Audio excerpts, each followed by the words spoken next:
esfera de amor, Deus projetou a si mesmo em uma forma humana a quem chamou Jesus Cristo, o Filho de Deus e o Filho do homem. E o Senhor Jesus diz assim: quem vê a mim, vê ao Pai que me enviou. Então, irmãos, nós queremos tocar no Pai, nós tocamos no Filho. Há uma unidade, eu não sei se estou sendo claro para os irmãos. Em todos os aspectos há uma unidade, há uma devoção desse Filho pelo seu Pai. É interessante que quando nós vamos para aquela passagem do filho pródigo, uma delas eu quero aqui abordar com os irmãos, que nessa relação paternal que Deus nos quer introduzir, aliás, aí no segmento desse capítulo 11 de Mateus, verso 27, diz que o filho conhece o pai e o pai conhece o filho, e o filho revela o pai a quem ele quiser. Então, quem o filho quis revelar o pai? A sua igreja.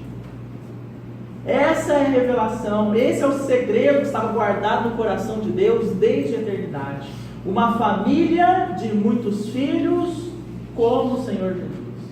Irmãos, o nosso Pai Celestial ama de tal forma o seu Filho, que Ele quis dar a vida do seu Filho como a sua herança para nós, o seu presente. Essa vida do Senhor de tal forma agrada a Deus, concede prazer para Deus, que o trabalhar do Senhor hoje, nessa esfera relacional, paternidade de Deus, é formar esta vida de Cristo em cada um de nós, para que nós sejamos introduzidos nesse relacionamento de conhecimento. Deus é eterno. Me perguntaram, acho que foi ontem, o que nós vamos ficar fazendo no reino milenar, na eternidade? Irmãos, conhecendo Deus, relacionando com Deus. E toda a eternidade não será o suficiente para nós conhecermos o Senhor. E a vida do Senhor Jesus, tão preciosa para Deus, Ele quis dar à sua igreja. Jesus, irmãos, Ele é o sábado de Deus. Lá na criação, a palavra diz que o Senhor fez a criação e no sétimo dia Ele descansou da sua obra, descansou do seu trabalhar. O sábado, o sétimo dia.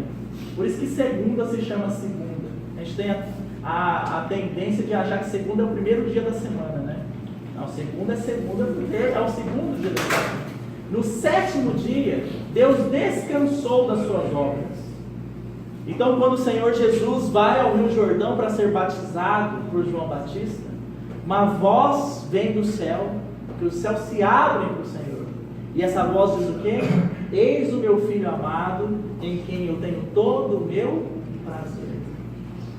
Deus se agradou e descansou na pessoa do seu filho. De todo esse tempo, o pecado e a queda humana, o trabalhar do Senhor, cuidar do Senhor com Israel, onde foi que Deus encontrou o seu descanso? O seu filho amado. E é esta vida que Ele quer nos dar. A palavra diz assim, que Deus agradou dar o seu reino, dar o reino aos seus filhos. E o que é esse reino? Aí o Senhor Jesus vai dizer assim nos evangelhos: o reino de Deus não vem com aparência visível. Ele está falando isso para os fariseus. O reino de Deus está em nós. E aí, prosseguindo mais um pouco adiante nessa passagem que eu estou dizendo, diz assim, que muitos desejarão ver o reino de Deus, mas o reino de Deus já estava entre os homens. Então, quando nós falamos de reino de Deus, no primeiro momento, nós falamos de uma pessoa. Agradou Deus dar o seu reino a nós, dar o seu Filho, essa vida que Ele completa em todo prazer. Hoje nós estávamos conversando sobre um grande problema, irmãos, que infelizmente atinge a cristandade. Os filhos de Deus tentando agradar a Deus pela sua própria capacidade natural. Que eu vou orar, que eu vou fazer corrente de oração, que eu vou jejuar, que eu vou ler a palavra tantas vezes por dia, que eu vou reunir, porque eu preciso agradar a Deus.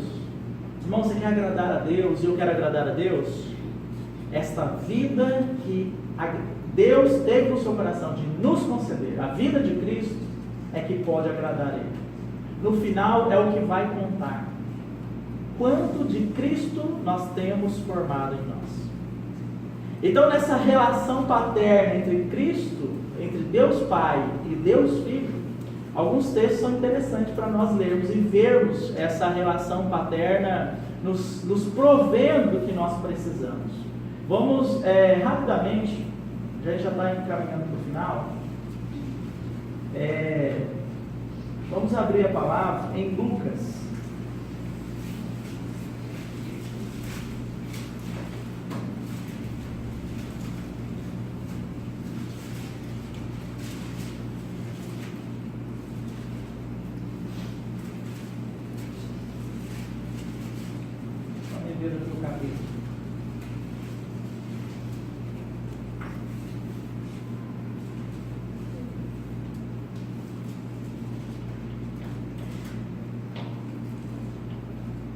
Lucas capítulo 12, verso 22 ao 30.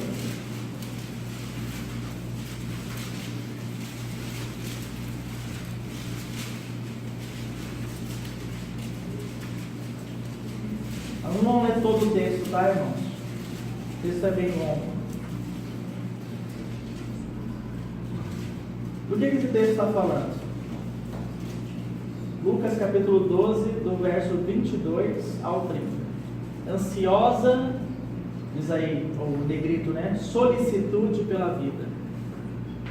Irmãos, uma palavra que você vai lidar muito aqui nessa sessão: não andeis inquieto. Inquieto, inquieto. É o Senhor vai falando. Não andeis ansiosos. E o que é que produz essa ansiedade, essa inquietude aí nesse contexto? Com que a vez de comer, beber ou vestir. Vamos ler alguns textos? Verso 22.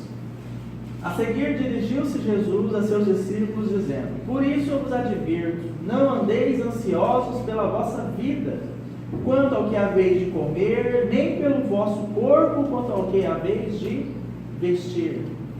Lembra da paternidade natural? Uma autoprovisão, não é verdade?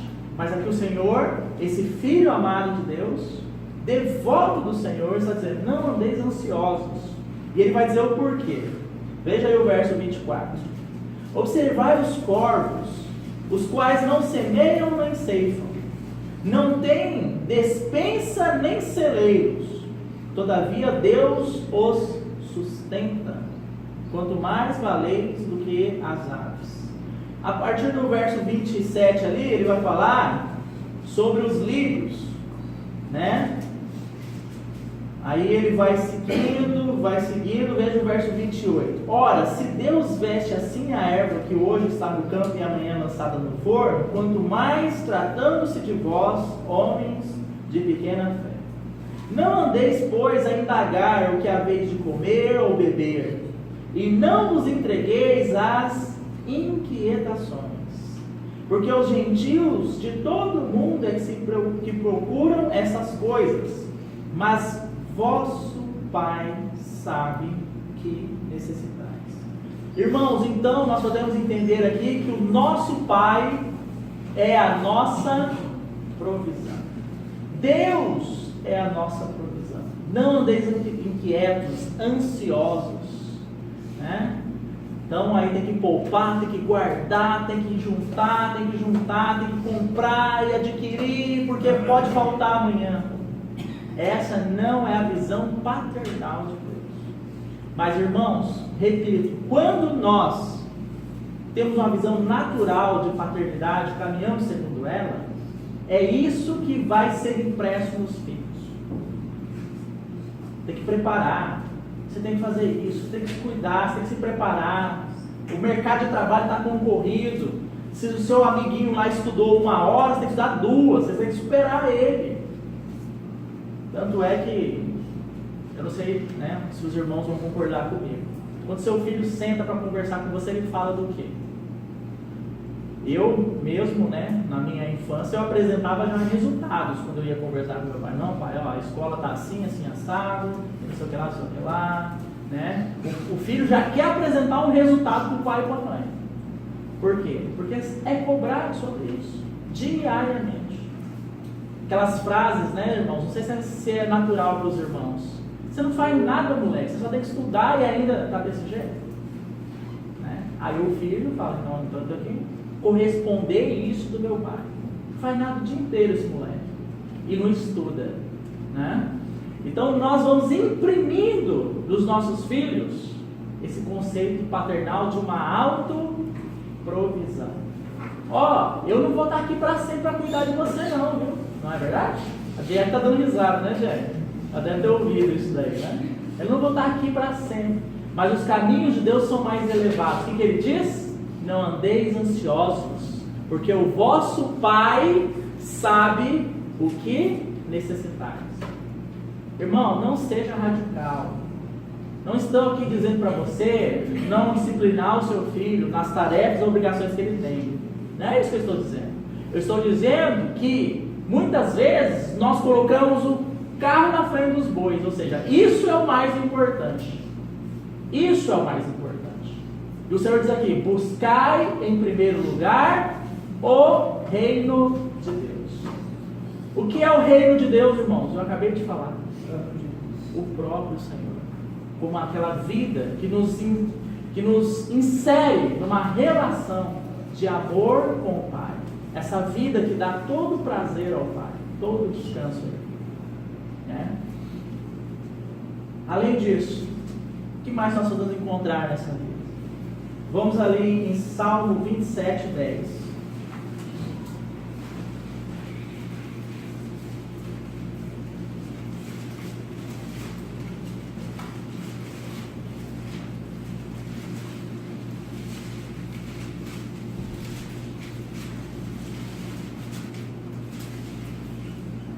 Esse texto aí, o salmista vai dizer assim, e muitos, analisando o contexto desse salmo, era um contexto em que Davi estava debaixo de uma perseguição. Talvez foi o momento que Saul começou a persegui-lo, que teve que sair da sua casa, né? E aí Davi vai fazendo essa oração, esse salmo de Davi, ele chega no verso 10 e ele diz assim, vou parafrasear, tá? Meu pai e minha mãe podem me deixar, mas o Senhor ainda estará comigo.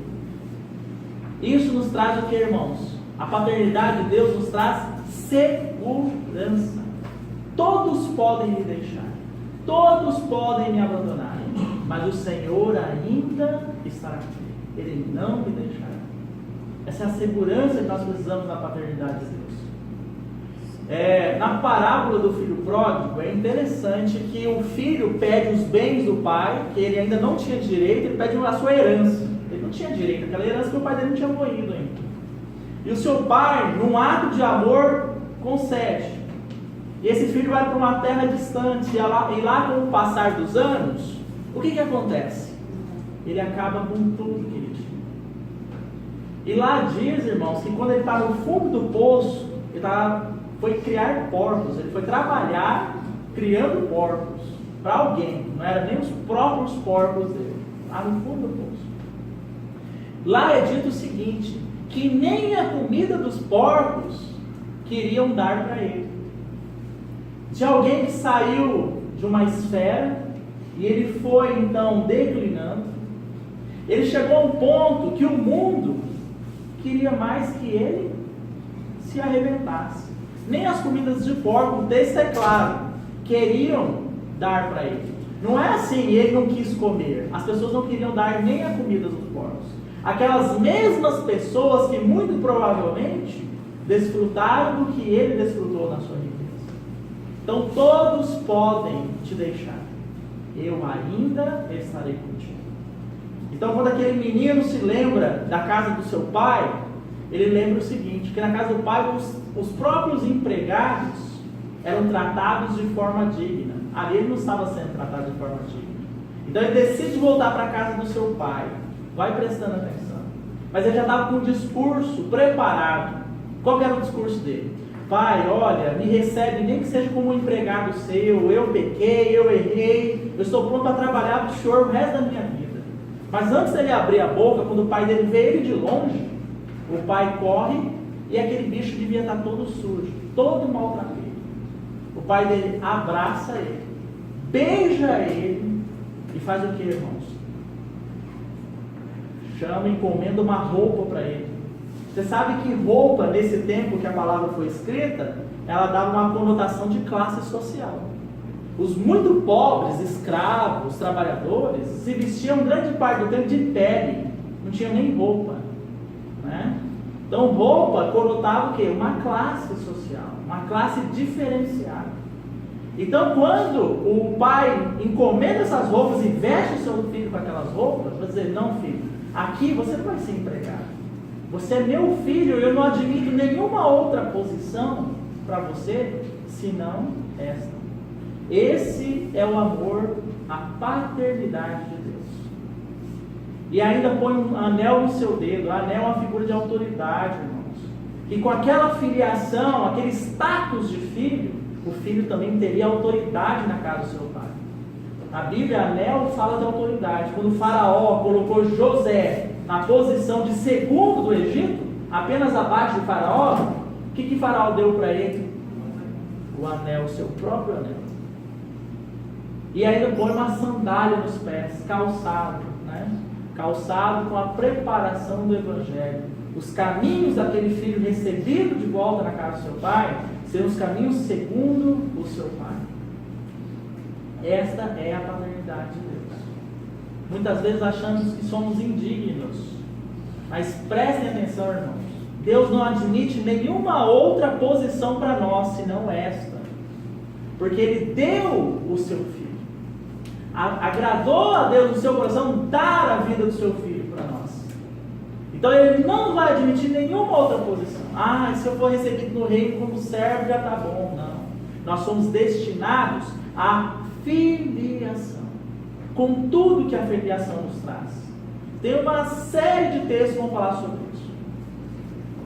O Espírito de Deus testifica que o nosso Espírito somos filhos de Deus, e somos filhos de Deus, somos herdeiros de Deus. Está vendo? O Espírito de Deus está habitando em nós, testificando algo. O que é? Que somos filhos e herdeiros. E infelizmente o nosso tempo já se esgotou. Mas dentro do nosso tema, eu quero dar uma última nota aqui, irmãos. Agora trazendo para aspectos práticos. Nós vimos o que é, um pouquinho, queria falar mais, mas não temos tempo. O que é a paternidade de Deus. A paternidade de Deus está relacionada diretamente com o prazer que Ele tem na vida do Filho dele que está em nós. E tudo que essa vida pode trazer, todas as riquezas. Irmãos, a Bíblia fala assim, que em Cristo, nós podemos, nesse processo de conhecê-lo, desfrutar das insondáveis riquezas de Cristo. O que é insondável? Algo que não se pode mensurar, não se pode conhecer de tão extenso que é.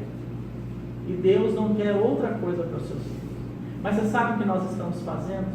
Nos arrastando atrás do mundo. Essa não é a nossa terra. Essa não é a nossa era. Nós aguardamos do Pai, nós cantamos aqui, né? Vem, Senhor Jesus. Nós aguardamos a vinda do Senhor. E nós, infelizmente, temos traduzido isso para os nossos filhos. Eu quero que meu filho seja alguém que tenha uma comunhão com Deus. Mas ele está vendo você ter comunhão com Deus? Eu quero que meu filho seja um homem de Deus. Mas você é um homem de Deus? O Senhor nos adverte em diversas parábolas sobre isso. Vou citar duas aqui para os irmãos. A primeira, o Senhor diz para a gente tirar a trave que está nos nossos olhos antes de querer tirar o cisco dos olhos dos outros. Ou seja, você quer ajudar o seu filho para que o seu filho conheça o Senhor? Primeiro nós temos que tirar a trave dos nossos olhos. Pais que desejam genuinamente que seus filhos amem o Senhor, mas no dia a dia em casa, e aqui pais e mães, tá? No dia a dia em casa, o pai não ora, o pai não pega a Bíblia, né? Você quer fazer esse exercício, irmão? Conta nesse mês. Quantas vezes você falou de algo relacionado ao reino de Deus com seu filho? Conta aí na sua cabeça, não vá querer falar, né? Mas conta também na sua cabeça quantas vezes você falou com seu filho sobre trabalho, sobre projetos, sobre valores desse mundo, sobre... e assim, tudo mais. Aí você vai ver o quanto o seu coração está cheio do Senhor. Mas eu estou orando, tem que orar, é verdade. Os pais são profetas e são sacerdotes nos seus lares. O que é ser profeta? É ser a boca de Deus, falar por Deus nos seus lares. O que é ser sacerdote? Uma posição intercessória, uma posição de cuidado.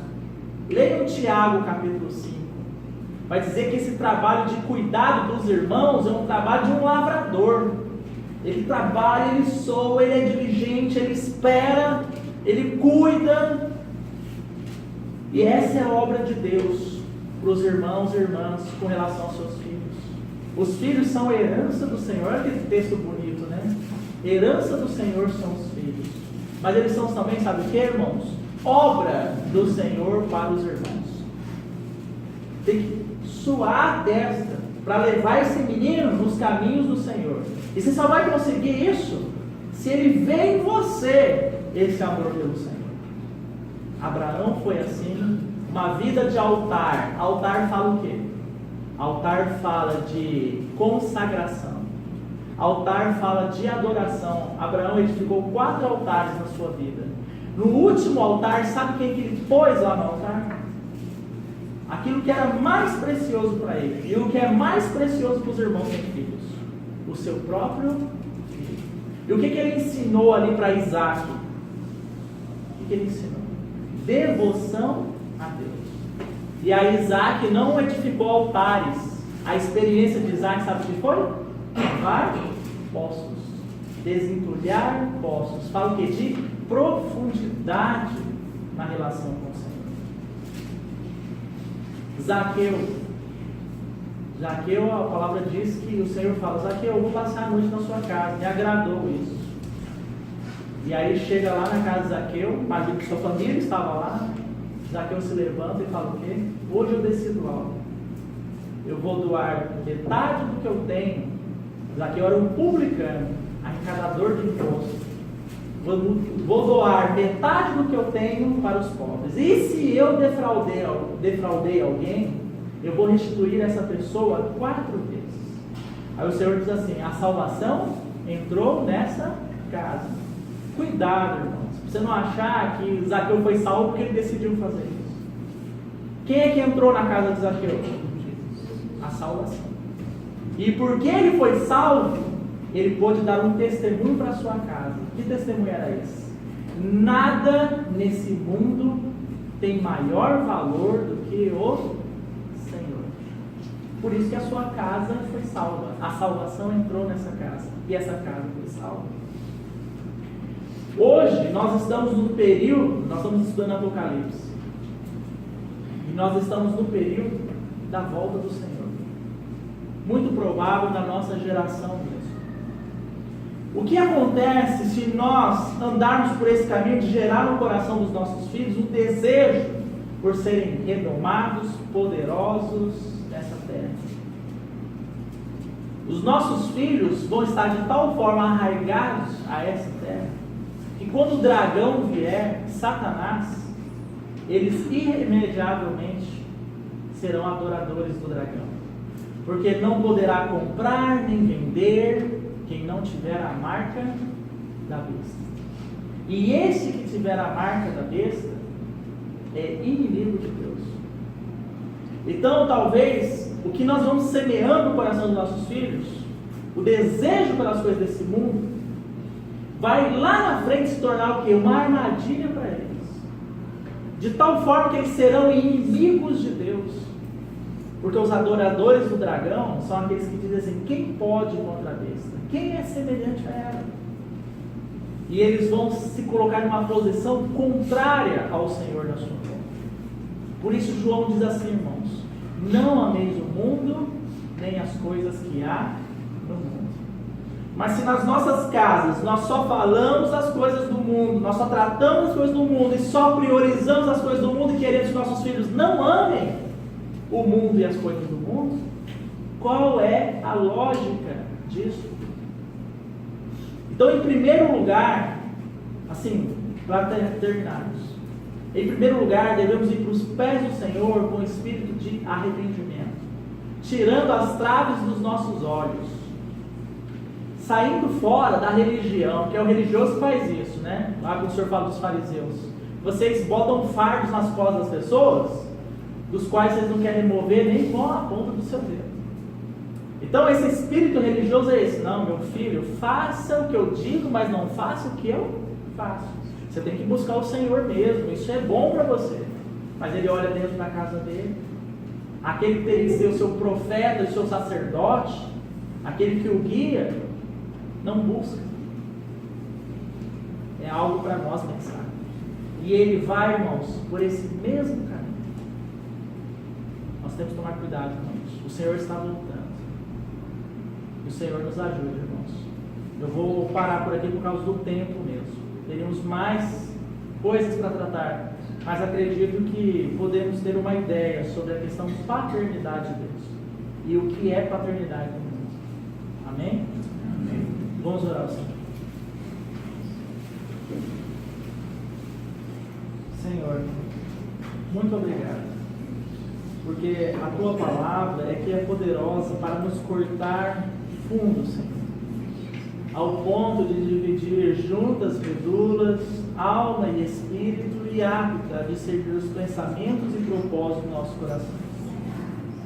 Senhor, quando nos voltamos pelo Teu Espírito para esse tema, paternidade de Deus, precisamos ser julgados pela Tua palavra, precisamos ser despertados pelo Senhor, porque a tua volta é próxima.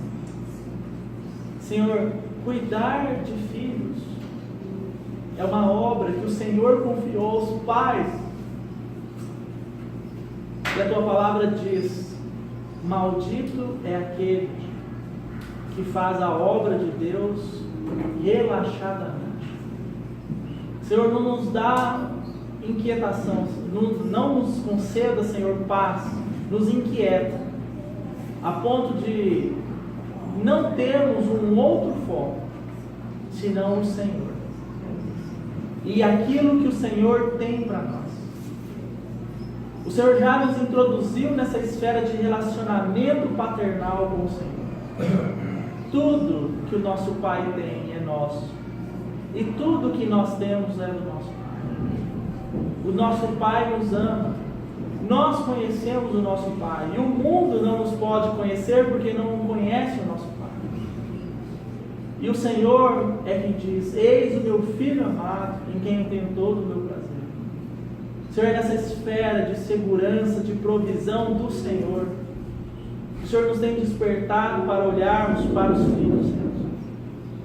Senhor, capacita-nos ao sacerdócio, a sermos profetas em nossos lares. Assim, Senhor, como Abraão foi, como Isaac, como Jacó. Será que os nossos filhos têm desejado conhecer o Deus dos seus pais?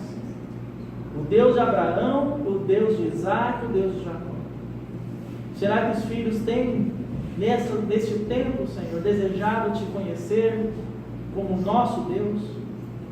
Senhor, desperta os nossos corações para essa realidade de forma urgente e nos leva ao verdadeiro espírito de arrependimento daquilo que semeamos fora do Senhor, nessa relação de paternidade com os filhos. É o que te pedimos, ó Pai, em nome do teu Filho amado Jesus. Amém.